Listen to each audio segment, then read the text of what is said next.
Mistar TV. Saat ini Khairuna sedang berada di Asrama Haji Embarkasi, Medan, di Jalan Ahmad Nasution, Kecamatan Medan Jaya. Ini merupakan lokasi pelepasan bagi para jemaah calon haji dari Padang Sidang sebanyak 360 orang. Pelepasan ini dilakukan oleh Wakil Gubernur Sumatera Utara dan DPR RI Komisi 8 dan juga Menteri Agama pada Jumat 2 Mei 2025. 354 merupakan jemaah calon haji berusia antara 18 hingga 81 tahun. Sementara 6 lainnya adalah petugas pendamping. Tahun ini, Sumatera Utara akan memberangkatkan total 8.328 calon jemaah haji yang terbagi dalam 24 kloter. Dalam sambutannya, Wamenak M. Syafi'i menghimbau para jemaah agar menjaga kesehatan, kekompakan, dan saling membantu demi kelancaran ibadah dan meraih predikat haji mabrur.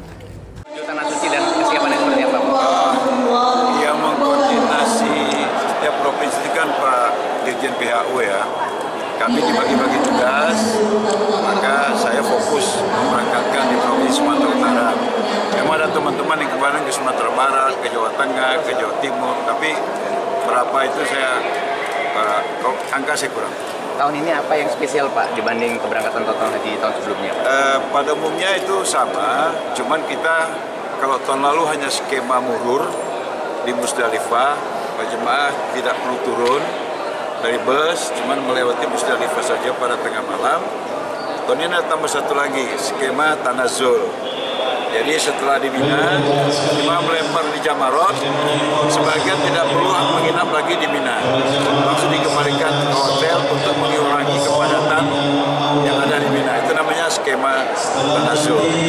Nah, saya kira itu yang berbeda dari segi pelayanan. Kalau yang lain, ya semuanya kita upayakan lebih baik daripada tahun sebelumnya. Pak, biasanya kan ada jemaah umroh yang tidak pulang untuk melanjutkan haji dan kemudian ada haji yang kuota haji Pak. Seperti apa, ada temuan dari dilihat Pak? Ya sebenarnya kalau informasi kita terima itu kan sangat ketat ya. Kita akan dikasih tanda khusus bagi mereka yang memiliki kuota haji. Tapi untuk mereka yang tadinya ziarah kemudian melanjutkan haji, saya kira itu bukan versi kami, itu versi imigrasi dan pemerintah Arab Saudi. Ada himbauan Pak untuk masyarakat yang mungkin masih di sana Pak? Saya hanya menghimbau kepada jemaah haji untuk menjaga kesehatan, menjaga kekompakan, dan saling bantu-membantu supaya bisa berangkat sehat, kembali sehat, jadi haji mabrur dan mabrur. Kementerian ada mendukung lobby Pak, lobby kuota Pak dari negara-negara sahabat Pak tadi Pak? Ya, itu apa tadi? Sementara itu, Marwanda Sopang menyampaikan bahwa dari kuota nasional sebanyak 10.000 jemaah, baru sekitar 3.000 yang terisi. Ia menyoroti lamanya masa tunggu haji di Indonesia yang berkisar antara 43 hingga 49 tahun. Daftar tunggunya itu Indonesia. Sementara negara-negara sahabat masih ada yang tidak dipakai. Kemarin keterangan mereka dari 10.000 orang terpakai hanya 3.000. Kita daftar tunggunya rata-rata seluruh Indonesia 43 tahun. Ada yang 49 tahun.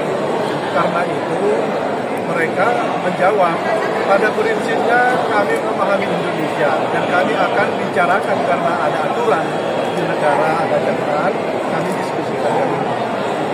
Kita bisa minta tambahan kuota ke pemerintah Saudi seperti tahun lalu ada 20 juta tambahan. Tapi itu problem di ruang Mina, di ruang Musdalifah. Dan kalau kita kerjasama dengan negara-negara sahabat, akan memakai ruang Minanya negara sahabat. Nah, mumpung sekarang kita di Komisi 8 lagi ada revisi undang-undang, pada saat itulah nanti akan, kalau ada terbuka negara sahabat, kami akan tuangkan dalam satu pasal untuk kerjasama dengan negara-negara sahabat. Secara psikologis, jamaah kita ada sebagian yang tidak punya harapan karena bisa mendaftar tadi disampaikan 2050 menunggu 49 tahun itu sudah 99 tahun, tidak ada harapan. Tentu ini ini harus kita urai caranya bagaimana. Alhamdulillah Sumatera Utara masih 21 tahun, tapi itu bukan sesuatu yang mudah. Tahun ini rata-rata 14-13 tahun.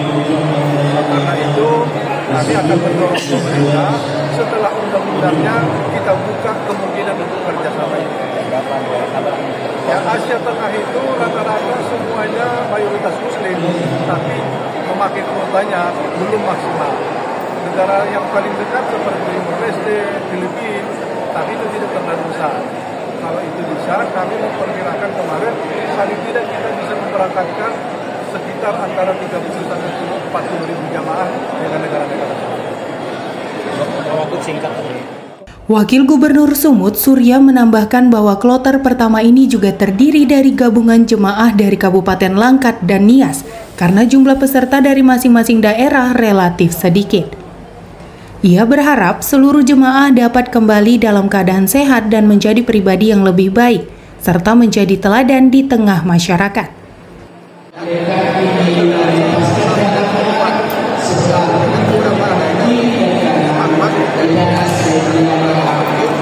Mudah-mudahan kita sama-sama kita lihat, tadi sudah melihat bersama Pak Wamen dan Ketua Komisi 8 ada juga jemaah kita yang lansia dan juga kita lihat, tapi semua itu cukup bagus difasilitasi oleh panitia sehingga pelaksanaan kita harapkan ini bisa berjalan lancar. Tentu harapan kita kepada seluruh jemaah jaga kesehatan, kemudian petunjuk-petunjuk dari petugas haji. Allah mudah-mudahan apa yang dilaksanakan pada hari ini itu menjadi berkah bagi para jemaah haji, dan begitu berangkat begitu juga kembali nanti ke tanah air. Para jemaah berangkat menuju Bandara Kuala Namu menggunakan 12 bus pada pukul 14 waktu Indonesia Barat dan terbang ke Tanah Suci pada pukul 16 waktu Indonesia Barat.